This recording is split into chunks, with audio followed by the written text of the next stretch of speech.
बिस्मिल्लाहिर्रहमानिर्रहीम नहमदुहु व नुसल्ली अला रसूलिहिल करीम अम्मा बाद।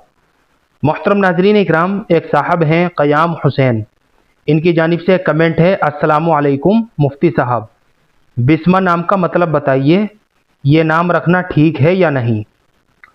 वालेकुम अस्सलाम व रहमतुल्लाहि व बरकातुहू। देखिए, बिस्मा बा सीन मीम और आखिर में हा, बिस्मा ये अरबी ज़ुबान का लफ्ज़ है और इसके माना आते हैं एक मर्तबा हंसना, एक बार हंसना, एक बार खुश होना, यह इस नाम के माना है। अगर ये नाम रखना चाहें तो रख सकते हैं, कोई हरज की बात नहीं है, लेकिन इससे बेहतर यह है कि आप बिस्मा के बजाय बासिमा करके रखें। बासिमा, बा अलिफ सीन मीम और आखिर में छोटा हा, बासिमा।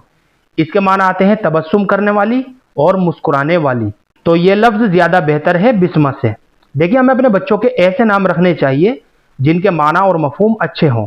अब बिस्मा के माना है एक बार हंसना, एक बार खुश होना, तो इस नाम के माना जो है ना, बच्ची का नाम रखने के लिहाज से इतने अच्छे नहीं है, इतने मुनासिब नहीं है।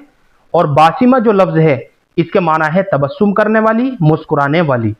और अगर बिस्मा करके ही रखना चाहते हैं तो शरअन ये नाम रखने में भी कोई कबाहत नहीं है, बच्ची का बिस्मा करके भी नाम रखा जा सकता है, लेकिन ज़्यादा बेहतर जो है बासिमा करके रखें तो ये ज़्यादा बेहतर है। मुझे उम्मीद है कि आपको अच्छी तरह समझ में आ गया होगा। अल्लाह हम सबको सुन्नत व शरीयत पर पाबंद फरमाए। फ़कत वल्लाहु आलम।